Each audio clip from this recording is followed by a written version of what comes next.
नमस्कार मित्रांनो, स्वागत आहे तुम्हा सर्वांचं आपल्या आजच्या या व्हिडिओमध्ये। आणि आजच्या या व्हिडिओमध्ये आपण जाणून घेणार आहोत घरोघरी मातीच्या चुली या मालिकेच्या आजच्या भागाचे लेटेस्ट अपडेट। मित्रांनो, आपल्या सगळ्यांना तर माहीत आहेच, मुळशी गावात जी स्पर्धा आयोजित करण्यात आलेली आहे श्री आणि सौची, त्याचीच आज शेवटची म्हणजेच 7वी फेरी असणार आहे।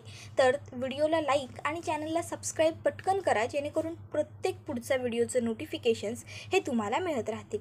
तर आजच्या भागाकडे आपण आता वळूयात। आजच्या भागात आपण असं पाहतो की इकडे ऋषिकेश, जानकी आणि ओवी तिघंसुद्धा देवाकडे प्रार्थना करत असतात की आजच्या चिठ्ठीत ऋषिकेश जानकीचंच नाव निघू देत।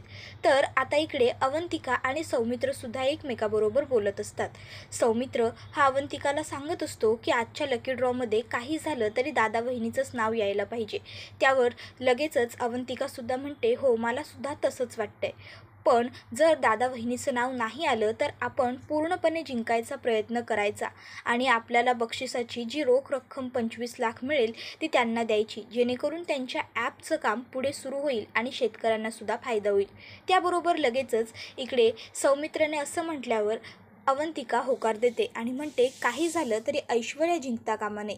त्यानंतर आता श्री आणि सौच्या स्पर्धेच्या ठिकाणी सगळीच लोक पोहोचलेली असतात, स्पर्धकसुद्धा आलेले असतात। त्यानंतर आता अंशुमन विचारे हे सगळ्यांचं स्वागत करतात आणि ते सांगत असतात की आपली ही स्पर्धा फक्त मुळशीपुरतं मर्यादित राहिलेली नाही, तर सोशल मीडियाच्या थ्रू ही स्पर्धा खूप जास्त व्हायरल झालेली आहे। खूप लोक वेगवेगळ्या विविध ठिकाणांवरून आपली स्पर्धा बघत आहेत, स्पर्धेला खूप प्रतिसाद देत आहेत, लाईक्स करतायत, रिस्पॉन्स करतायत।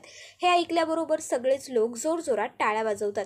त्यानंतर आता पुढे ते म्हणत असतात की आता मी पुढे आणखीन विषय न ताणता पटापट आपल्या पुढच्या जोड्यांना फायनल राऊंड खेळण्यासाठी आमंत्रण देतो। आणि मग त्यानंतर ते म्हणत असतात की सगळ्यात जास्त गुण मिळवलेली जोडी म्हणजेच आपली 4 नंबरची जोडी ऐश्वर्या आणि सारंगची जोडी। त्याबरोबर लगेचच टाळ्या वाजवा असं सगळ्यांना सांगितलं जातं, पण कोणीहीच लोक टाळ्या वाजवत नाही।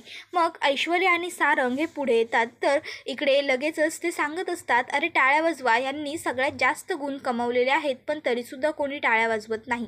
आता हे बघून ऐश्वर्याला राग येतो आणि ऐश्वर्या लगेचच अंशुमन विचारेंना म्हणते, असू द्या दादा, असू द्यात, कोणी टाळ्या नाही वाजवल्या तर आम्हाला काहीच फरक पडत नाही, आमच्यासाठी आम्ही स्वतःच टाळ्या वाजवतो असं म्हणत ती लगेचच टाळ्या वाजवायला लागते। त्याबरोबर लगेच सारंगसुद्धा टाळ्या वाजवत असतो आणि मग लगेच ऐश्वर्या म्हणते, बघितलं तर वाजवल्या आम्ही आमच्या स्वतःसाठी टाळ्या।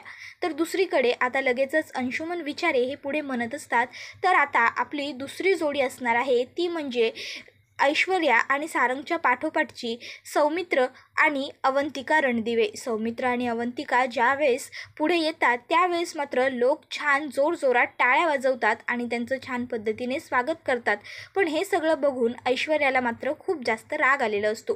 त्यानंतर आता लगेचच पुढे अंशुमन विचारे हे म्हणत असतात, आणि सगळ्यांचीच आवडती लाडकी जोडी म्हणजेच ऋषिकेश आणि जानकीची जोडी, जिला काही कारणास्तव या स्पर्धेतून बाद केलं गेलं होतं, पण तिचीसुद्धा सोय आपल्या जजेसने ऑलरेडी करून ठेवलेली आहे, तीसुद्धा वाईल्ड कार्ड एंट्रीच्या थ्रू। पण मित्रांनो, आता बघूया नक्की वाईल्ड कार्ड एंट्रीमध्ये त्यांचं नाव येतं आहे की कुठल्या जोडप्याचं नाव येतं आहे। त्याबरोबर लगेचच आता इकडे पुढे अंशुमनजी म्हणत असतात, पण आता आपण बोलवायचं तर कोणाला बोलवायचं, चिठ्ठी काढायला? त्याबरोबर आता मात्र कोणी काहीच बोलत नसतं, तर ऐश्वर्या ही त्यांच्याकडे बघत असते। मग लगेच आता अंशुमनजी म्हणत असतात, अरे आज तुम्ही नाही म्हणणार मी काढू का म्हणून, नेहमी तर तुम्हाला सगळं स्वतःहून करायचं असतं। त्याबरोबर ऐश्वर्या म्हणते, म्हणजे मी खरंच काढू? तर लगेच अंशुमनजी त्यांना, हो तुम्हीच काढा असं म्हणतात। मग लगेच इकडे ऐश्वर्या ही सारंगच्या कानात कुजबुजायला लागते, बघितलंच सारंग, म्हणजे आता वाईल्ड कार्ड एंट्री घेऊन जी जोडी येणार आहे तिचं नशीबसुद्धा आपणच ठरवणार आहोत चिठ्ठी काढून। त्याबरोबर सारंग म्हणतो, हो हो ऐश्वर्या, तुमचं बरोबर आहे, पण ह्या दादा वहिनींचंच तर नाव येणार नाही ना चिठ्ठीत? त्याबरोबर ऐश्वर्या म्हणते, अहो कसं येईल सारंग त्यांचं नाव, कालच त्यांच्या नावाची चिठ्ठी काढून मी टाकून दिली नाही का? त्याबरोबर लगेचच पुढे अंशुमनजी हे ऐश्वर्याला आणि सारंगला म्हणत असतात, प्लीज गप्पा मारू नका, चिठ्ठी काढायला या लवकर. त्याबरोबर लगेचच हो हो आले असं म्हणत ऐश्वर्या पुढे येते आणि मग ती चिठ्ठ्यांचा बॉक्स पहिल्यांदा सगळा हलवते आणि म्हणत असते नो चीटिंग, नो चीटिंग. त्याच्यानंतर आता ती त्या बॉक्सवरून हात फिरवते आणि चिठ्ठी काढत असते. सगळी लोक प्रार्थना करत असतात की ऋषिकेशचं आणि जानकीचंच नाव या चिठ्ठीमध्ये यायला हवं. सगळ्यांनी हात जोडलेले असतात. ऋषिकेश जानकीला सुद्धा प्रेशर आलेलं असतं. त्याबरोबर लगेचच ऐश्वर्या एक चिठ्ठी काढते आणि अंशुमनजींच्या हातामध्ये देते. त्याबरोबर अंशुमन लगेचच जजेसच्या हातामध्ये ती चिठ्ठी देतात आणि जजेसना विनंती करतात की हे घ्या प्लीज, तुम्ही आता या चिठ्ठीतलं नाव वाचून सगळ्यांना सांगून टाका की वाईल्ड कार्ड एंट्री मिळवणारं कपल कोण आहे. तर आता इकडे ऐश्वर्याला खूप जास्त असुरी आनंद होत असतो, कारण तिला वाटत असतं ऋषिकेश जानकीचं नाव या चिठ्ठीमध्ये येऊच शकत नाही, कारण त्यांच्या नावाची चिठ्ठी मी काढून फेकून दिली आहे. पण घडलेला प्रसंग हा काही तिच्या लक्षात नसतो. त्यानंतर आता एक जज उठून उभी राहते आणि मग ती त्या चिठ्ठीमधलं नाव वाचून सगळ्यांना सांगते ऋषिकेश आणि जानकी रणदिवे.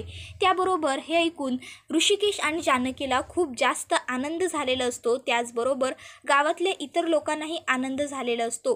तर अवंतिका आणि सौमित्राला मात्र खूपच जास्त आनंद झालेला असतो, कारण त्यांची इच्छा पूर्ण झालेली असते. दादा वहिनी पुन्हा खेळात परत आलेले असतात. त्यानंतर आता लगेचच सगळेच जण त्यांच्यासाठी जोरजोरात टाळ्या वाजवत असतात. ऋषिकेश आणि जानकीला चेअरअप करण्यासाठी संपूर्ण गाव उभं राहिलेलं असतं. ऋषिकेश दादांचा विजय असो, जानकी वहिनींचा विजय असो, तुम्हीच जिंकणार वगैरे वगैरे लोक म्हणत असतात. आता मात्र हे सगळं बघून ऐश्वर्याला डायरेक्ट हलायलाच झालेलं असतं. त्याबरोबर तिच्याजवळ सारंग येतो आणि सारंग तिला आधार देत असतो. तर इकडे आता ऋषिकेश आणि जानकी हे दोघंही ऐश्वर्याकडे बघत असतात रागाने. इतक्यात त्या ठिकाणी अवंतिका आणि सौमित्र येतात. त्याबरोबर अवंतिका ही लगेचच जानकीला मिठी मारून शुभेच्छा देत असते. त्याबरोबर लगेच सौमित्रसुद्धा आता ऋषिकेशला शुभेच्छा देत असतो. त्यानंतर आता लगेच सारंग हा ऐश्वर्याच्या शेजारी येऊन उभा राहतो. ऐश्वर्या सारंगला विचारत असते सारंग असं कसं झालं. त्यावर सारंग म्हणतो मी सुद्धा तुम्हाला हेच विचारणार होतो ऐश्वर्या, असं कसं झालं. तुम्ही तुमच्याच हातांनी त्यांच्या नावाची चिठ्ठी काढून बाजूला फेकून दिली होतीत ना, की कोणत्या तरी दुसऱ्याच जोडप्याची चिठ्ठी अंधारात तुम्ही काढून टाकून दिलीत.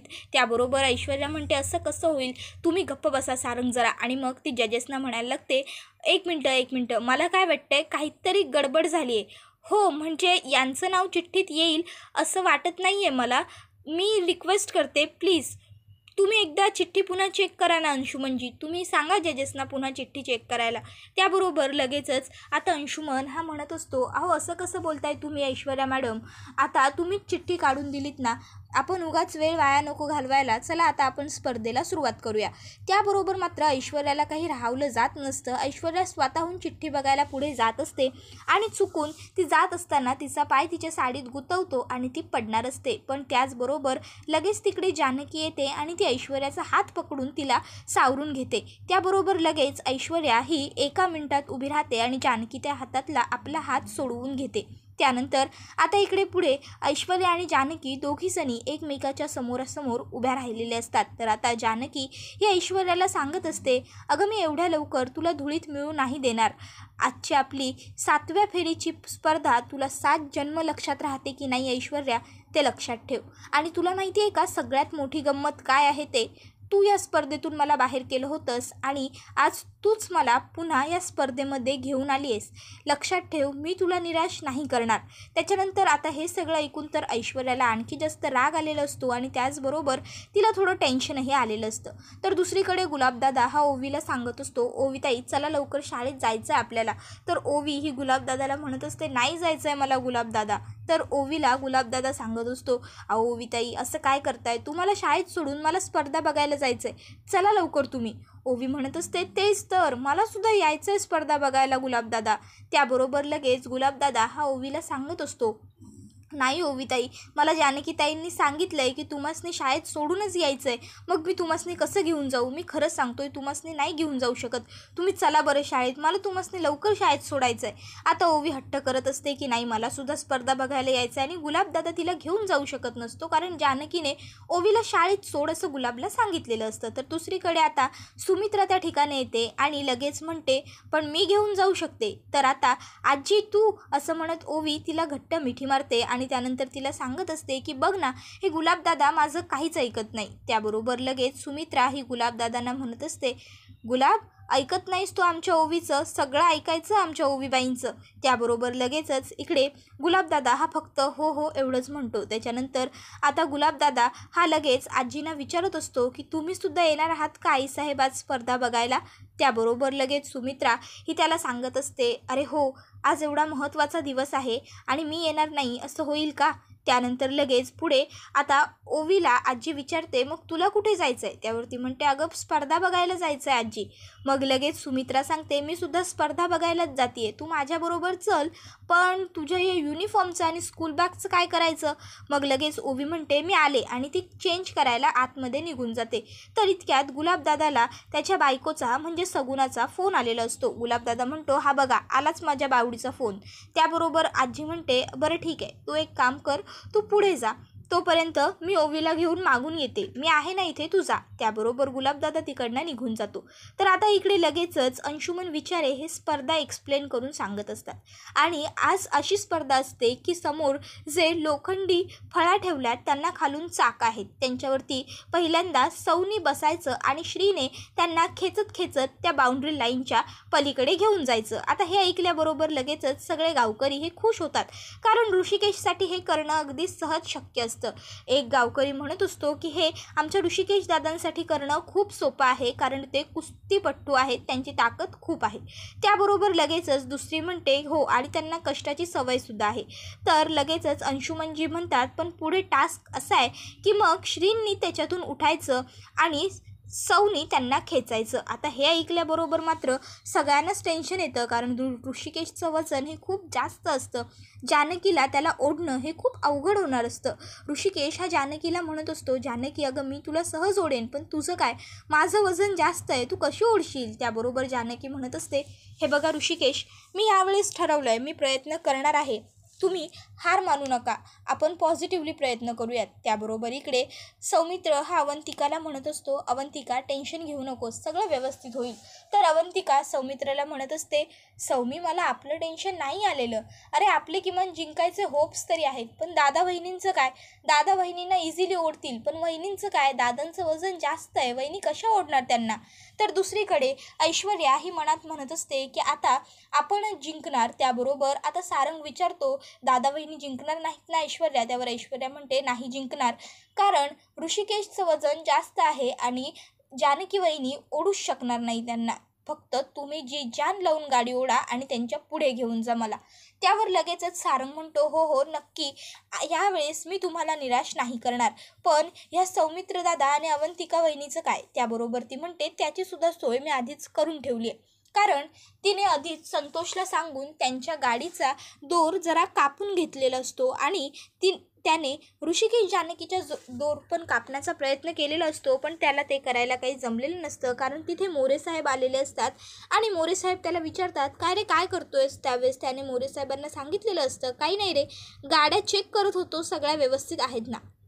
आणि मग मोरे साहेबांनी त्याला सांगितलेलं असतं की बरं ठीक आहे, चल आता आपण स्पर्धेच्या ठिकाणी जाऊया, स्पर्धा सुरू झाली आहे. तर दुसरीकडे आता ओवी, आजी, गुलाबदादा, सगुणा हे सगळेच जण स्पर्धा बघण्यासाठी आलेले आहेत, पण वॉचमन त्यांना थांबवतायत. ते सांगतायत की तुम्ही नाही जाऊ शकत, आत ऑलरेडी खूप गर्दी आहे. आता आजी त्यांना सांगत असते, अहो असं काय करताय, माझी तिन्ही मुलं आतमध्ये स्पर्धेत खेळतायत आणि मी आतमध्ये जायचं नाही का. त्याबरोबर लगेच इकडे गुलाबदादा त्या ठिकाणी येतो आणि म्हणतो, आईसाहेब चला आता आपण आतमध्ये जाऊया, आतापर्यंत स्पर्धा पण सुरू झालेली असणार आहे. त्याबरोबर लगेच आजी म्हणते, अरे हो, पण कसं जाणार आपण, हे बघ ना वॉचमन दादा जाऊच देत नाही आहेत. त्याबरोबर लगेच आता सगुणा ही वॉचमनला म्हणत असते, आईसाहेबांना अडवणार होय तुम्ही दादा. त्याबरोबर गुलाब त्यांना म्हणत असतो, ओ दादा तुम्हासनी नवीन आहे गावात म्हणून सांगून ठेवतो, ह्या आमच्या आईसाहेब आहेत, ह्या आईसाहेब म्हणजे ऋषिकेश दादांच्या आईसाहेब आहेत. त्याबरोबर हे ऐकल्यावर लगेचच वॉचमन म्हणतो, माफ करा मला मॅडम, काय आहे मी तुमच्याच काळजीपोटी बोलत होतो, आतमध्ये खरोखर गर्दी जास्त आहे म्हणून नका जाऊ, पण तुम्ही जाऊ शकता, मी नाही अडवणार तुम्हाला. त्याबरोबर लगेचच सगुणा, गुलाबदादा, ओवी, आजी सगळेच जण आतमध्ये येतात. तर दुसरीकडे ऋषिकेश, जानकी हे एकमेकाला बेस्ट ऑफ लक देत असतात. तर ऐश्वर्या ही सारंगला सांगत असते, सारंग जी जान लावून ओढा दोर, अजिबात हलकं सोडू नका. सारंग हा तिला होकार देत असतो. त्याचबरोबर आता लगेचच पुढे अंशुमनजी म्हणत असतात, चला मग आता आपण स्पर्धेला सुरुवात करूया, मी काउंटडाऊन मोजतो, 1 2 त्याबरोबर लगेचच इकडे सगळेच जण हे आपापल्या बायकोला खेचण्यासाठी सज्ज झालेले असतात। तिन्ही भावांनी एकमेकाच्या नजरेला नजर मिळवून खेळण्याची सुरुवात करणारच असतात। इतक्यात अंशुमनजी पुन्हा म्हणतात, पण 1 मिनिट, सगळ्यांना एक गोष्ट सांगून ठेवतो, म्हणजे सगळ्यांनाच माहिती असावी म्हणून सांगतो, हे तिन्ही जोडपी एकाच कुटुंबातली आहेत। हे तिघे जीवलग आणि सख्खे भाऊ आहेत। त्याबरोबर ते तिन्ही भाऊ एकमेकाच्या तोंडाकडे बघतात आणि काही न बोलता गप्प राहतात। तर लगेच पुढे ते सांगतात, आणि या तिघीही जणी जीवलग आहेत की नाही ते माहीत नाही, पण सख्ख्या जावा आहेत। त्याबरोबर तिन्ही जावा एकमेकाच्या तोंडाकडे बघतात। त्यानंतर आता तिन्ही भाऊ खेळाला सुरुवात करतात। आता ऋषिकेश हा जानकीला ओढत असतो, तर आता सौमित्रसुद्धा अवंतिकाला ओढत असतो। त्याचबरोबर आपला सारंगसुद्धा ऐश्वर्याला ओढत असतो। सगळ्यात पुढे ऋषिकेश आणि जानकीची जोडी असते, त्याच्या मागोमाग सौमित्र आणि अवंतिकाची जोडी असते, आणि सगळ्यात शेवटी सारंग आणि ऐश्वर्याची जोडी असते। ऐश्वर्या ही सारंगवरती ओरडत असते, सारंग खेचा खेचा, सारंग जोरात खेचा, Sarang you can do it, करून दाखवा। इतक्यात अचानक इकडे सौमित्रची आणि अवंतिकाची गाडी पडते। गाडी मागे राहिल्यामुळे अवंतिका खाली कोसळते। आता लगेचच सौमित्र मागे येऊन अवंतिकाला सावरतो आणि तिला बघत असतो कुठे लागलंय का वगैरे। त्याबरोबर अवंतिका ही त्याला सांगत असते की मी ठीक आहे सौमी, इट्स ओके, वहिनी कुठे आहेत। त्याबरोबर लगेचच इकडे जानकी आणि ऋषिकेश हे अवंतिकाला बघण्यासाठी थांबलेले असतात, पण मग अवंतिका ही लगेचच जानकीला म्हणते, दादा वहिनी तुम्ही जा, पुढे जा, मी ठीक आहे, मला नाही लागलेलं, तुम्ही जा। त्याबरोबर लगेचच सौमित्रसुद्धा सांगतो, दादा मी बघतो, तू जा। त्याबरोबर ऋषिकेश पुन्हा एकदा जानकीला ओढायला सुरुवात करतो। आता खरं तर इकडे ऋषिकेश खूप जास्त ताकदीने, वेगाने आणि जोरात ओढत असतो जानकीला। हे बघून जानकीला टेन्शन येतं आणि जानकी लगेचच ऋषिकेशला म्हणत असते, ऋषिकेश हळू खेचा, ऋषिकेश हळू खेचा, अहो लागेल तुमच्या हाताला, हळू, एवढ्या जोरात नका करू। तर ऋषिकेश हा जानकीला म्हणत असतो, जानकी मी तुला जितक्या पटकन तिथपर्यंत घेऊन जाईन तितका जास्त वेळ तुला मिळेल। आता इकडे ऋषिकेश हा जानकीला घेऊन सगळ्यात आधी पोहोचलेला असतो। मग लगेच आता ऋषिकेश हा त्या गाडीवरती बसतो आणि जानकी त्याला खेचायला घेते। त्यांच्याच मागोमाग 2 मिनिटाच्या अंतरात लगेचच ऐश्वर्या आणि सारंगसुद्धा पोहोचलेले असतात। मग ऐश्वर्या उठते आणि सारंगला खेचायला लागते। आता इकडे ऐश्वर्या तर सारंगला खेचत असते, कारण त्याचं वजन हे कमी असतं, पण ऋषिकेशचं वजन जास्त असल्या कारणामुळे जानकीला त्याला खेचणं खूप जास्त अवघड जात असतं। ऋषिकेश हा जानकीला जानकी हळू सांभाळून सांगत असतो। जानकी ऋषिकेशला सांगते, ऋषिकेश आज आर नाहीतर पार करूनच राहायचंय, आणि मग ती सुद्धा त्याला खेचण्याचा पूर्ण प्रयत्न करत असते। आणि अचानक एका खड्ड्यामध्ये जानकीचा गाडीचं चाक अटकतं। त्याबरोबर इकडे ऐश्वर्या ह्या गोष्टीचा फायदा घेत असते आणि ती जास्तीत जास्त पटापट पुढे जाण्याचा प्रयत्न करत असते। तर इकडे सौमित्र, अवंतिका आणि गावातले इतर सगळेच लोक हे जानकी आणि ऋषिकेशला चीअरअप करण्याचा प्रयत्न करत असतात। तर आता मात्र जानकी पूर्ण जीवाच्या आकांताने ऋषिकेशला ओढून त्या खड्ड्यातून बाहेर काढते आणि पुढे घेऊन जात असते। इतक्यात ऐश्वर्या पुढे पळत येते आणि येस मी जिंकले, अरे वाजवा ना टाळ्या वाजवा, मी जिंकले असं ओरडत असते। आणि मग त्या ठिकाणी ऋषिकेश आणि जानकी खेचतच पोहोचलेले असतात। तर ऐश्वर्या ही जानकीला सांगते, ऐश्वर्या एकटीच जिंकते, ऐश्वर्याकडून जिंकणं हे इतकं सोपं काम नाही। त्याबरोबर लगेचच जानकी ही ऐश्वर्याला म्हणते, जिंकायच्या नादात मागे काय सोडून आली आहेस ते एकदा बघ तरी वळून। त्याबरोबर लगेच ऐश्वर्या ही मागे वळून बघते आणि तिचे डोळे उघडेच राहतात, ती बघतच राहते। आणि हा एपिसोड इथेच संपतो। व्हिडिओ आवडला तर व्हिडिओला लाईक करा, कारण तुमचा एक लाईक हा आमच्यासाठी खूप महत्त्वाचा असतो। त्याचबरोबर चॅनलला सबस्क्राईब करून बेल आयकॉन प्रेस करायला विसरू नका, कारण तुम्हाला पुढच्या प्रत्येक व्हिडिओचं नोटिफिकेशन हे मिळायला हवं। आता तुम्हाला काय वाटतं, कोण नक्की जिंकणार, ऋषिकेश, जानकी की ऐश्वर्या आणि सारंग, ते आम्हाला कमेंटमध्ये नक्कीच सांगा। थँक्यू।